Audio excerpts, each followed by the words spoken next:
Pode um pouquinho, por favor. Você esqueceu o que eu falei? Lembrando, irmãos, que no final do mês tem a campanha e todos, diga assim, todos foram cheios do Espírito Santo.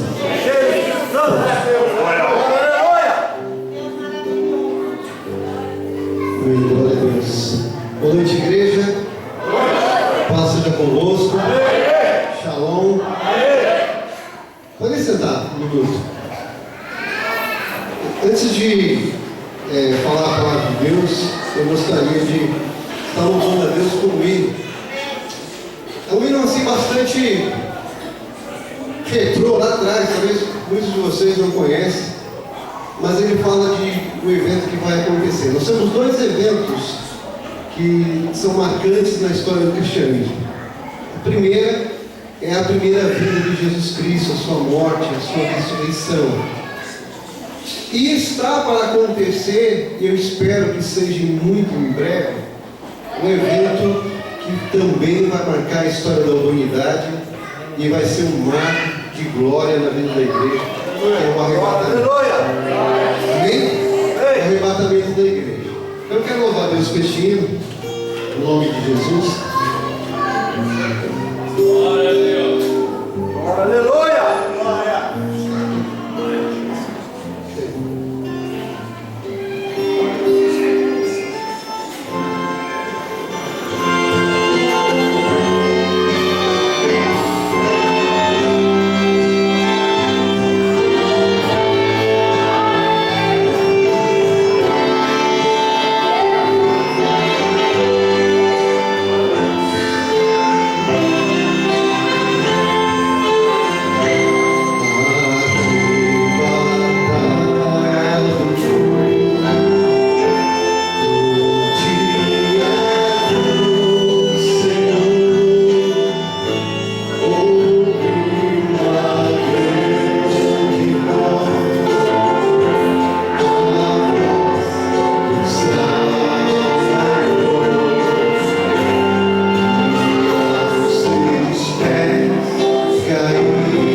lugar que agradecer a Deus depois deste louvor, agradecer por estarmos aqui nesta noite, podemos adorar e bendizer o nome do Senhor Jesus. Agradecer ao pastor pelo convite.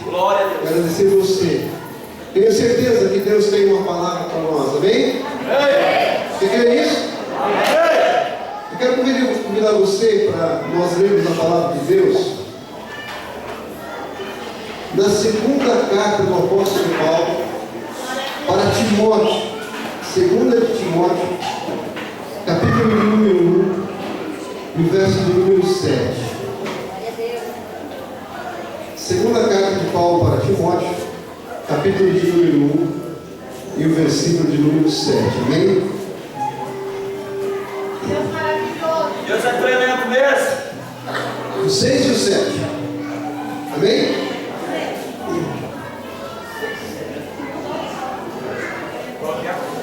Primeira Timóteo 1. Primeira de Timóteo, capítulo 1, verso de número 6 e verso de número 7. A segunda, desculpa, segunda. Obrigado pela sua casa. Segunda de Timóteo. Segunda carta de Paulo a Timóteo, amém? Olha aí. Por esta razão te lembro que despertes o dom de Deus que há em ti pela imposição das minhas mãos. Porque Deus não nos deu o espírito de covardia, mas de poder, de amor e de moderação. Amém? Aleluia. Queridos, se eu fosse colocar um tema nessa noite, nessa palavra que o povo Senhor nos deu, e vindo completar uma palavra que nós vamos seguir à frente na nossa leitura, eu diria assim, né? O espírito de ousadia na vida dos crentes para mudar a história de uma nação. Glória a Deus. Amém? Amém. Nós somos chamados para sermos sal da terra e luz do mundo. Não é para ser diferente. E nós estamos ouvindo nesses dias os rumores de só pessimismo. Todo mundo está com medo do que vai acontecer com a nossa nação. Todo mundo está com medo do que vai acontecer no nosso país. Estão colocando a sua confiança nos políticos em vez de colocar a sua confiança em Deus.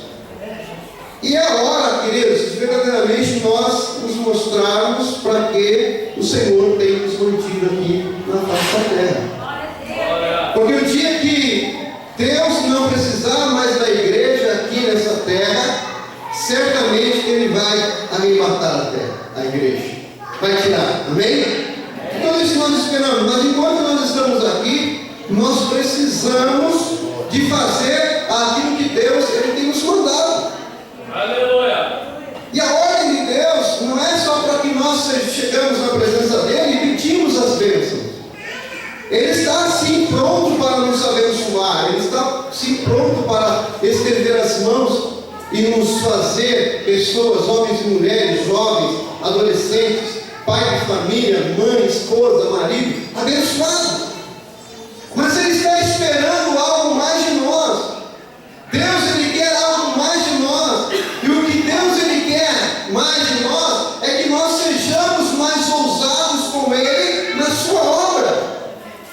Que nós tenhamos uma vida de ousadia para que verdadeiramente o mundo possa ver algo diferente em nós. Já não se está notando mais a diferença.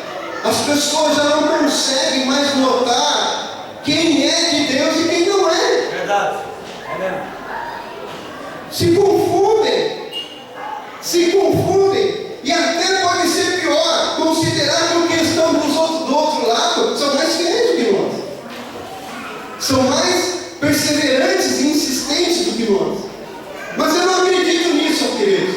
Eu acredito que Deus está chamando a igreja, está chamando primeiro a liderança, pastores, líderes e também a igreja para um compromisso com Ele, para que possam verdadeiramente receber esse Espírito ao qual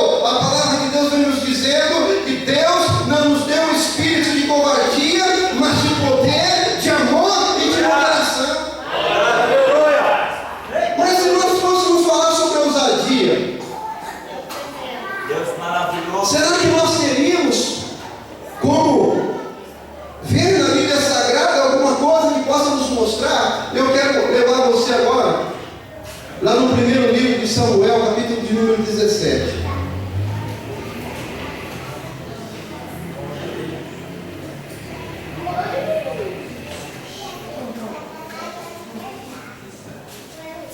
É um texto longo, a gente vai dar uma corridinha nele. Mas primeiro Samuel, capítulo 1, verso 17, mantenha a sua Bíblia aberta aí. Ele vai dar as características, o perfil de um homem que estava pronto para lutar contra o povo de Deus, contra os homens de Deus, contra o exército de Deus, que era Golias. E todos conhecem a história de Davi e Golias. Mas ali estava se colocando ele como um homem que era campeão, que já era vencedor, um homem forte, um homem adestrado, um homem preparado para a guerra. Um homem que até aquele dia que se encontrou com Davi, ele não havia no seu currículo uma derrota sequer. Tanto que eles falam que ele era o seu melhor, o seu campeão. E nos mostra, amados, que Golias é um homem gigante, um homem grande, com aproximadamente 3 metros de altura. Estava 2 pastores Carlinhos, né? Homem forte, homem adestrado para a guerra. Olha, no verso de número 4, ele fala assim: então saiu do arraial dos filisteus um campeão, cujo nome era Golias de Gate, que tinha de altura 6 côvados e 1 palmo. Ele era um homem preparado, ele era um homem adestrado, e ele se colocou para pelejar, e ele lançou o desafio diante de Israel, diante do exército de Israel, diante dos homens de Deus. Pastor, o que você quer me ensinar nessa noite? Primeira coisa, querido, nós não podemos brincar de ser crentes, não podemos brincar de sermos homens e mulheres de Deus, porque o inimigo que vem contra nós, ele vem pronto para nos abater e para nos derrubar, porque ele acredita que ele é um campeão, ele acredita que ele é um vencedor, ele acredita que ele pode fazer com que nós venhamos a cair da nossa fé. Mas eu quero dizer algo para você nesta noite, que isso é pensamento somente do nosso inimigo. Sabe por quê? Porque a palavra de Deus nos mostra que eu e você, em Cristo Jesus, nós já somos mais do que vencedores. Só que nós não podemos brincar. E diz, irmãos, que ele lançou um desafio, né? Olha só o desafio no verso de número 8 em diante. Ele, pois, de pé, chamava as fileiras de Israel e dizia-lhes: por que saíste a ordenar a batalha? Não sou eu filisteu, e vós servos de Saul? Escolhei entre vós um homem que desça a mim. Se ele puder pelejar comigo e matar-me, seremos vossos servos. Porém, se eu prevalecer contra ele e o matar, então sereis nossos servos e nos servireis. 10. Disse mais o filisteu: desafio as fileiras de Israel, dai-me um homem para que nós dois pelejamos. Ouvindo então Saul e todo Israel estas palavras do filisteu, desalentaram e temeram muito.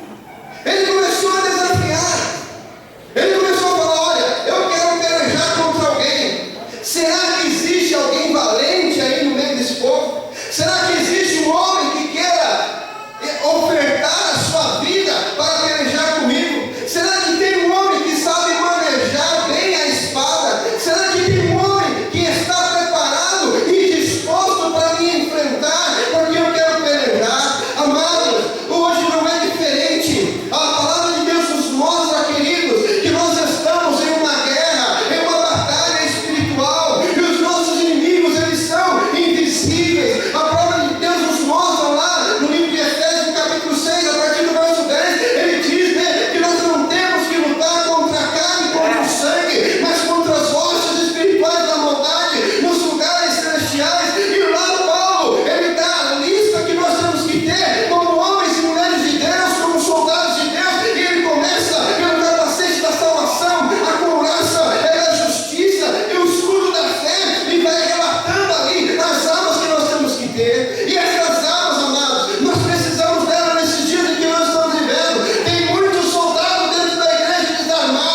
quando nós paramos de orar, quando nós paramos de estudar a Bíblia, quando nós paramos, irmãos, de expressar diante de Deus a verdadeira adoração.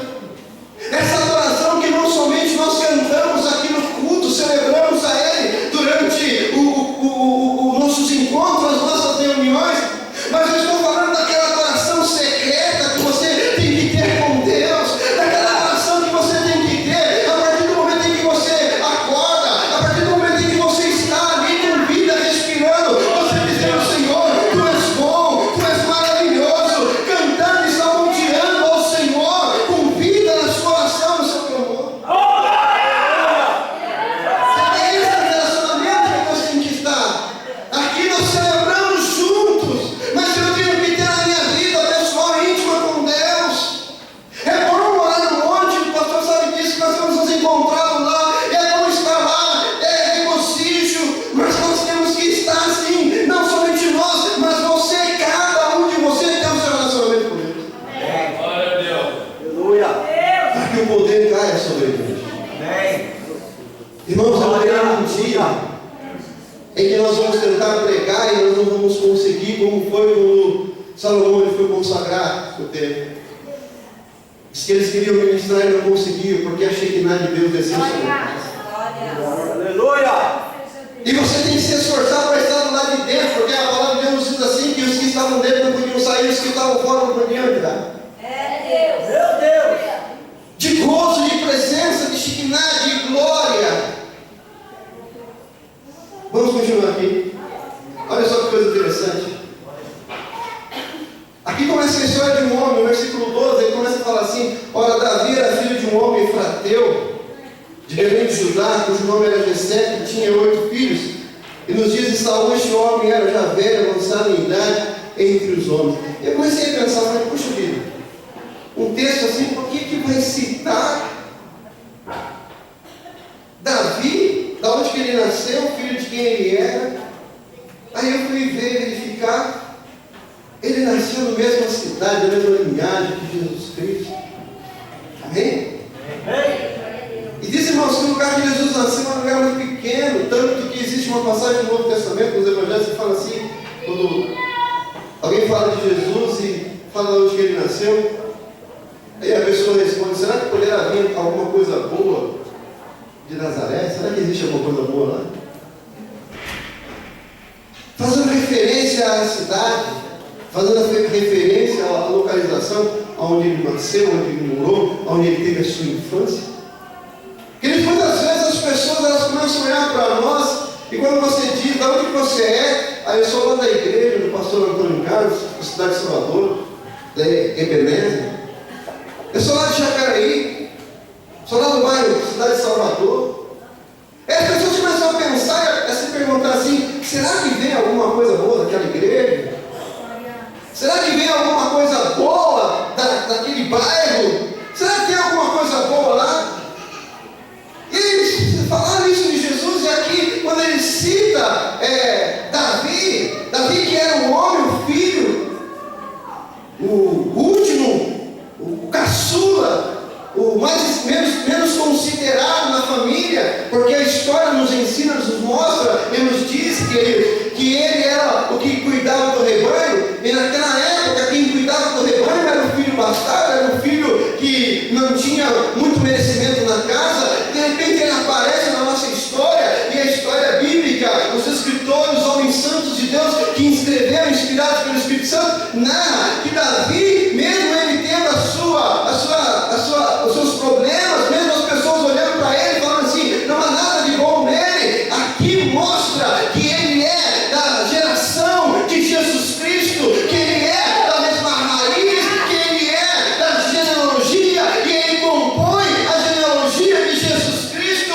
e ele é um homem a qual lá na frente nós vamos ver que a Bíblia fala que ele é um homem segundo o coração de Deus. Pastor, o que você quer dizer nesta noite? Eu quero dizer, querido, que quando alguém fala para você:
Sabe de uma coisa? Deus tremendo. Davi ele tinha 7 irmãos. E o pai dele falou para ele: Davi, pega esses alimentos aqui, vai lá e entrega para os seus irmãos. Entrega também o agrado para o general que está na frente do combate. No verso de número 20, amados, eu estou resumindo, depois você pode ler em casa com mais tempo, bem? Davi então se levantou de madrugada e, deixando as ovelhas com o guarda, carregou-se e partiu, como Jessé lhe ordenara, e chegou ao arraial quando o exército estava saindo em hora de batalha e dava gritos de guerra. Vamos parar aqui um minutinho. Primeiro, Davi era cuidador de ovelhas, só que ele agora foi convocado por seu pai para uma outra missão, para uma outra atividade, para uma outra tarefa. E agora, um jovem poderia estar interessado em saber como que era o campo de batalha. Ele não fazia parte do exército, os irmãos dele nem sonhavam que ele iria se alistar ou iria estar na peleja. Mas o que eu vejo aqui? Que antes dele ir para a batalha, antes dele ir, ele pegou, levantou-se de madrugada, chamou alguém e colocou aquela pessoa para cuidar do rebanho.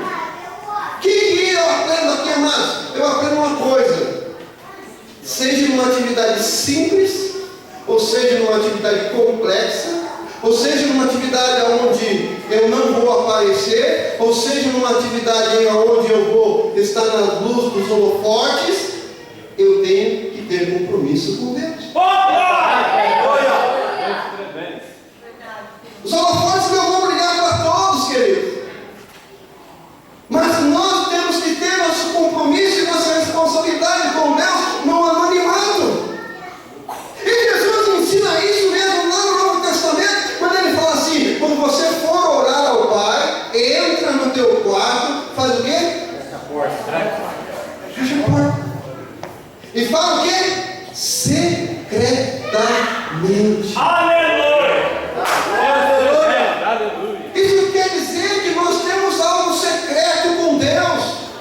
Agora eu te pergunto: o que você tem de secreto com Deus? O que você tem falado com Deus a sós? O que você tem confessado e expressado diante de Deus quando você está a sós? Secretamente. Davi, ele tinha seu compromisso, a sua responsabilidade. E se nós formos correr no Novo Testamento, nós vamos ver as parábolas, né, do talento, aquilo que Deus deixou, nós não temos tempo para isso, do servo fiel, do mordomo fiel, que Deus colocou sobre a sua casa, e quando ele voltar, ele quer ver o mordomo cuidando bem. Ah, o mordomo é o pastor. Quem disse? Nós somos os mordomos, porque a obra não é do pastor Toninho, a obra é de Deus. E você vai responder por cada alma que entrar por esta porta junto com o seu pastor. Ah, você está falando besteira, pastor? Não estou não. Não estou não, sabe por quê? Porque Paulo ele escreve à igreja que está em Corinto, no capítulo de número 12, ele fala assim: tenha os membros igual cuidado um dos outros. Ou seja, eu tenho que cuidar do meu irmão que está do meu lado, e ele tem que cuidar de mim. Nós temos que cuidar um do outro. Mas muitas vezes, irmão, é mais fácil eu falar mal do meu irmão, eu criticar o meu irmão, eu falar dele por trás das costas por outras pessoas, do que eu levantar as minhas mãos e estender a minha mão para ele e falar assim para ele: irmão, ponha-se de pé porque eu vou orar por você. Aleluia! Sabe? Vamos mais para frente. Ver se eu acho o verso aqui agora. Oh, glória! Davi ele tinha 3 irmãos, os mais velhos, né? Os mais velhos. Ó, verso 28. Eliabe, seu irmão mais velho. Acho que já está atrás um pouquinho, velho.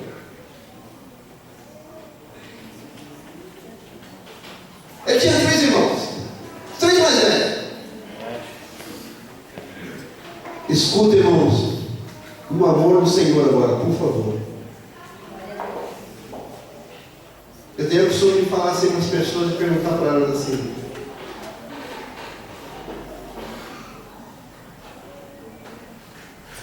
quando nós vamos, irmãos, ficando muito tempo dentro da igreja, e já somos crentes de carteirinha, nós temos que tomar cuidado.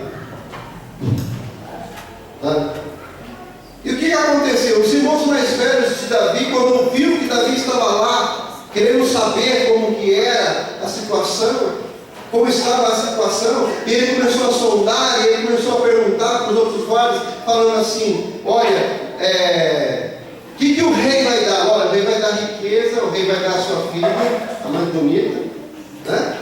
O rei vai isentar eles de impostos. Você não imaginou nos dias que nós estamos sem isentos de impostos? Né? Vai dar tudo isso para quem quer, para quem lutar contra ele. E os irmãos de Davi começaram a ouvir e falaram: olha, o que você tem que fazer? Vai lá pastorear a ovelha, vai cuidar de ovelha. Essa obra não é para você. Esse aí é para um escalão mais alto. Isso daí é para quem sabe. Porém, irmãos, eles estavam sendo afrontados há 40 dias. O exército de Israel estava sendo afrontado há 40 dias. 40 dias os gigantes chegaram para eles e falavam assim: e aí, tem alguém valente aí? O que eu quero te perguntar antes de entrar na história, de continuar com essa história? Olha, quantos dias o inimigo tem afrontado a sua vida? Quantos dias ele talvez tenha te perguntado: e aí, você não vai me enfrentar não? Será que você não vai? Será que tem algum crente aí que possa se colocar de pé e vir e combater contra mim? Ele está nos desafiando, ele está nos provocando, mas eu quero dizer para você que a provocação dele não importa, porque Deus, ele vai levantar homens e mulheres que vão levar a sua beleza. Aleluia! Você está me entendendo? Glória a Deus. Deus tremendo. O que aconteceu? Gente, tempo de casa não garante a nossa salvação. Verdade. É verdade. Meu Deus. Os irmãos mais velhos de Davi acharam que eles eram os bambambam. E eu cometo esse erro, eu cometi esse erro. Eu estava esses dias e comecei a questionar Deus alguma coisa, e Deus me levou a pensar, queridos, que eu não sou nada sem Ele. É verdade. Saul, ele não foi para a peleja porque ele se escondeu atrás do seu título de rei. Muitas vezes eu posso estar escondendo atrás do meu título de pastor, de líder, e não tenho comprometimento, e não tenho responsabilidade, e não tenho resultado, e não pratico, e não faço a obra de Deus. E talvez quando eu chegar lá no céu, eu vou retirar a minha credencial e falar assim: Senhor, eu era um obreiro credenciado. Mas Jesus, ele não está interessado em obreiros credenciados, ele está interessado em frutos, em resultados, em obra do nome dele. Aleluia! Me entendam, eu não estou dizendo que isso não é importante. É importante sim, queridos, que você se comprometa com Deus a nível de você ser uma pessoa com autoridade eclesiástica. Mas mais importante do que a autoridade eclesiástica é a autoridade espiritual, é o poder de Deus, aleluia, que tem que fazer a diferença no nosso ministério e na nossa vida, aleluia. Aleluia. Sabe, é isso que nós precisamos, do poder de Deus. Verdade. E aí, o que aconteceu, amados? Os irmãos de Davi ficaram contra ele. Eram os mais velhos. Me entendam, muitas vezes dentro da casa de Deus, os mais velhos se sentem donos. E quando chega um mais novo, você já viu uma criança quando ela nasce, quando ela tem as suas deficiências? Primeira coisa, irmão, criança quando nasce, ela faz cocô e xixi na roupa. Verdade ou mentira? É verdade. Eu estou sentindo isso na pele, porque eu sou vovô novinho, né? Então eu sei que quanta fralda uma criança usa durante o dia. Queridos, os novos na fé, eles não vêm pronto. Eles não vêm com o mesmo entendimento que você. Eles faço uma feijoada e dou para minha neta, ela não vai suportar. A palavra de Deus fala isso do leite racional para que eles vão crescendo. Tem duas faces aí que nós precisamos entender. Os novos precisam de leite e os mais velhos precisam de alimento sólido. Nós não podemos passar a vida inteira tomando leitinho, porque não vai haver crescimento, não vai haver desenvolvimento. Aí você vai ter aquela doença espiritualmente, o nanismo. O que é o nanismo? É o crente anão. E está cheio de crente anão dentro da igreja. Onde o pastor fala assim: irmão, vamos no encontro? Ah, não. Irmão, traz o louvor hoje? Ah, não. Irmão, vai participar do estudo bíblico? Ah, não. Irmão, o pastor Antônio Carlos vai fazer um workshop, não pode parar o workshop? Ah, não. Pastor, olha, vamos no culto lá em Guararema, vamos? Ah, não. É crente? Ah, não. É verdade. Aleluia. Fala dele. O que é crente anão, irmão? É aquele crente que não busca crescer. Sabe? Ele quer só andar na bênção do outro. Eu creio 6 horas. 6 horas por mim. É verdade. Né? 6 horas por mim. Você precisa ter experiências com Deus. Que é? Você tem um tempo de casa? Busque a palavra, busque conhecer. Mas é difícil, queridos. Quem vai ensinar você é o Espírito Santo, é através da busca. É difícil mesmo. Quem ministra no ministério de ensino sabe o quanto é difícil. Quem tem o dom de ensinar sabe o quanto é difícil. O quanto que tem que ler, o quanto que tem que estudar, o quanto que tem que se preparar. E você se prepara, você se prepara, você se prepara. E você nunca acha que você está preparado. É verdade. Posso até citar aqui uma frase de um filósofo muito conhecido, né? Lá de trás, lá ele diz o seguinte, que ele fala assim: quanto mais eu sei, mais eu sei que não sei. E quanto mais eu sei de Deus, irmãos, mais eu sinto que eu preciso aprender dele. É verdade. E você sabe de uma coisa? Eu vou passar, hoje eu estou com alguns anos, se eu viver mais 100 anos, eu não vou aprender tudo de Deus. Sabe por quê? Porque eu vou ter que aprender com Ele na eternidade. É verdade. Porque Ele é uma fonte inesgotável.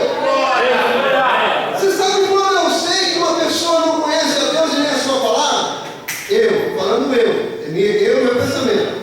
É quando a pessoa ela sobe no altar, no culto, ele fala assim: irmãos, eu conheço tudo de vida. Eu sei tudo. Sabe nada? Sabe nada? Você quer impressionar. Sabe por quê? Porque eu não sei. E estou aprendendo lá. O que eu quero dizer para você? Que você precisa crescer. É Crescer. verdade. Crescer em graça, crescer em conhecimento. Eu estou assim, um pouco meio espantado com as coisas que acontecem no Facebook. Eu coloco lá, esses dias eu coloquei algumas postagens, eu vim fazendo algumas postagens, e eu fico impressionado. O povo está preferindo curtir gente mostrando a língua. E não curte as coisas que são para edificação e crescimento espiritual. É verdade. Nosso povo está se desviando. Mas se tem lá uma mocinha mostrando a língua, se tem alguém lá com a caretinha, com a roupinha, com um penteado diferente, todo mundo curte. Verdade ou mentira? É verdade. Hã? Mas se tem um texto lá da palavra de Deus, e se não tem nenhuma fotinha, nenhuma imagenzinha, o povo passa o dedo correndo. Gente, eu estou sentindo isso na pele. Eu vejo que isso o povo, tanto que quando eu vou colocar uns textos lá, eu procuro resumir as palavras para ver se alguém lê, para ver se isso é alguma coisa interessante. Aí eu coloco também uma foto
Ele não se preocupou com a sua posição.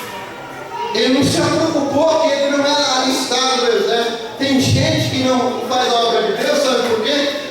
Porque o pastor não me chamou, não me nomeou, não me deu cargo. Não é minha responsabilidade. Eu não sou credenciado, eu não tenho responsabilidade. Mas também não faz nada para ser credenciado, não estuda, não se prepara e quer ser credenciado. É a verdade. Fala para ele, Jesus. Deus tremendo. Davi ele não tinha isso. Você sabe de uma coisa? Quando Davi ele viu que o exército de Deus estava sendo afrontado por um homem, um filisteu, um incircunciso. O que é um incircunciso? Um incircunciso, amados, naquela época, era uma pessoa que não estava debaixo da aliança de Deus. Vira para o irmão que está do teu lado e pergunta para ele: você está aliançado com Deus?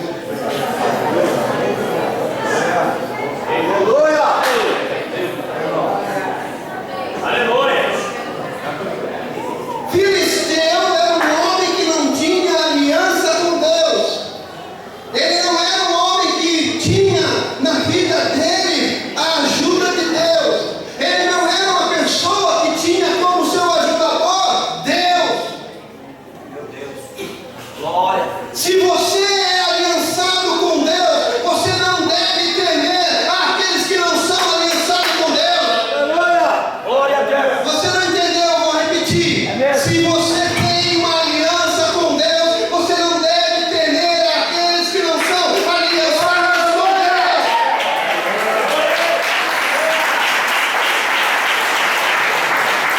O que nós precisamos, queridos, é estar aliançados com Deus. E como nós estamos aliançados com Deus, é estar debaixo da sua palavra, é estar debaixo da sua autoridade, é estar debaixo da visão, é estar comprometidos com Deus. E Davi, ele olhou e viu o incircunciso e falou assim: quem é esse incircunciso para afrontar o exército do Deus vivo? Ele não aceitou aquela afronta. Eu quero dizer para você nesta noite: não aceite a afronta da sua vida, não aceite a afronta do inimigo, não aceite a afronta do inferno, não aceite, não aceite, não aceite, não aceite, não aceite, não aceite, não aceite a afronta do inimigo.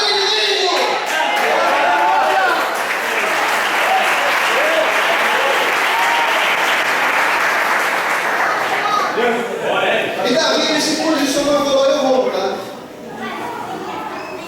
Eu vou lutar. Mas ele não estava só lutando contra o inimigo, irmãos. Ele estava colocando a vida dele à disposição. Sabe por quê? Porque se ele não vencesse, o inimigo ia matar ele.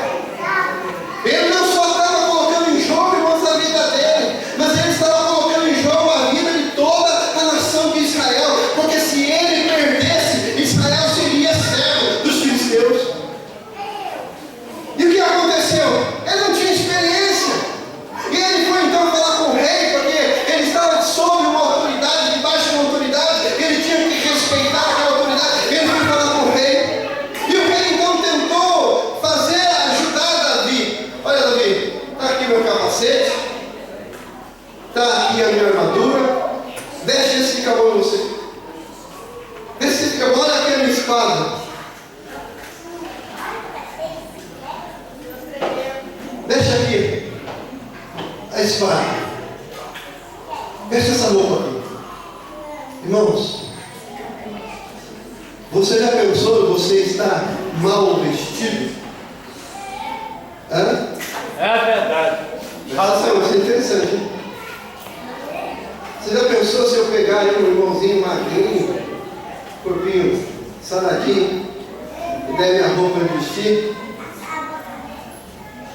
Hein? O que vai acontecer? Ele vai ficar bonito, porque a minha roupa é bonita. Mas se eu vestir a dele, vai sobrar, né? Vai sobrar! Agora se eu pegar um irmão que é saradinho, pegar a roupa dele para vestir, vai aparecer a minha nudez.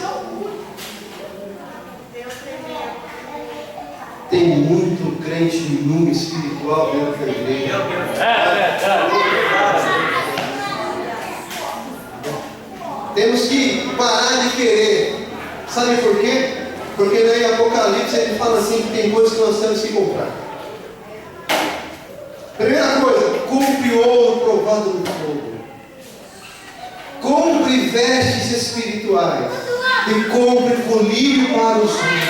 Aleluia! Querido, a maioria de vocês aqui está com o seu número de manequim certinho. A roupa cai bem em você. Tem aqueles que ainda põem um pouco mais, vai lá, manda o alfaiate fazer sob medida. Nem um milímetro a mais, nem um milímetro a menos, né? E dá uma corridinha assim na barriga para ficar bonito.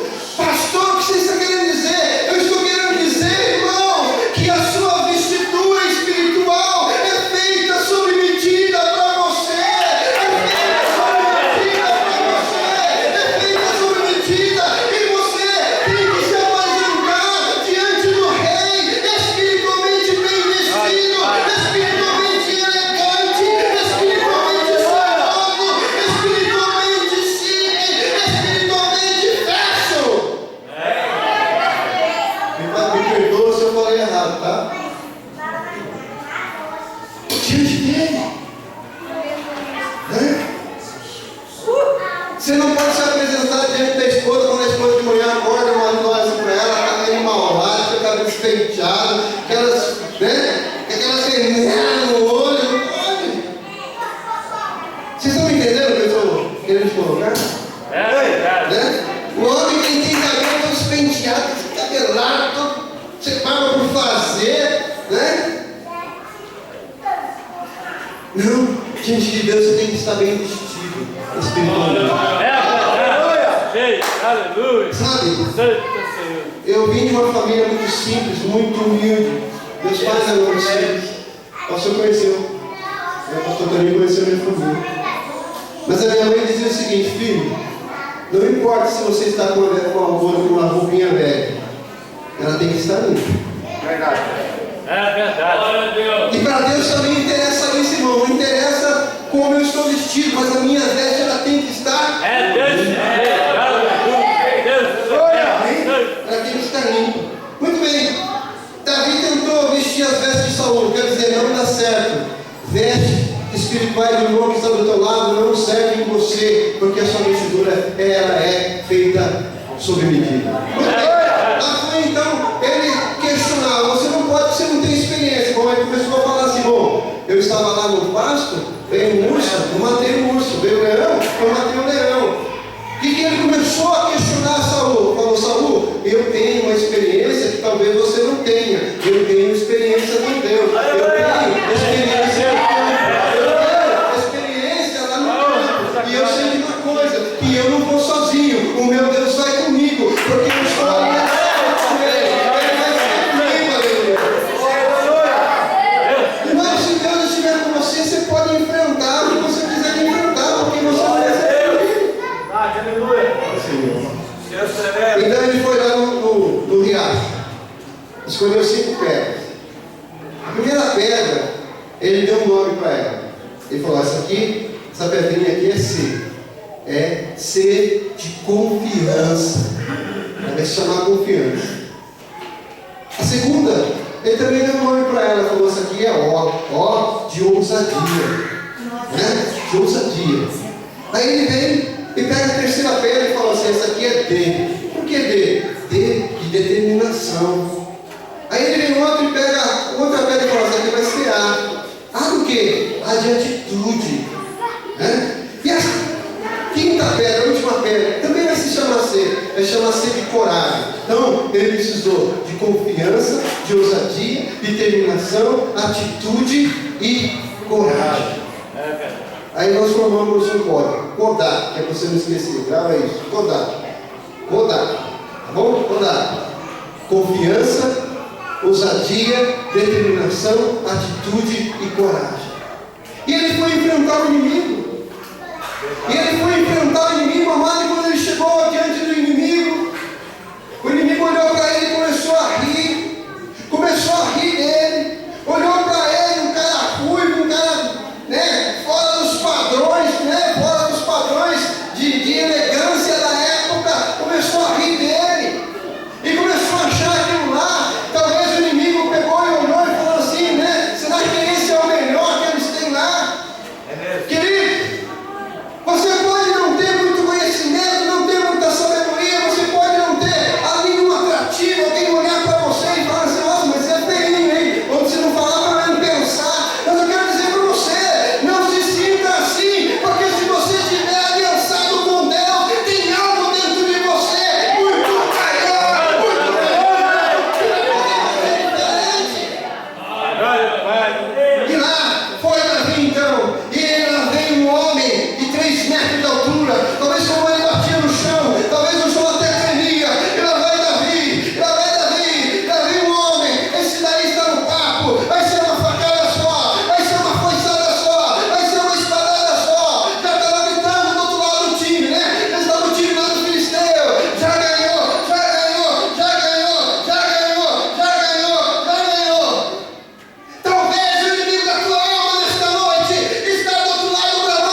possível.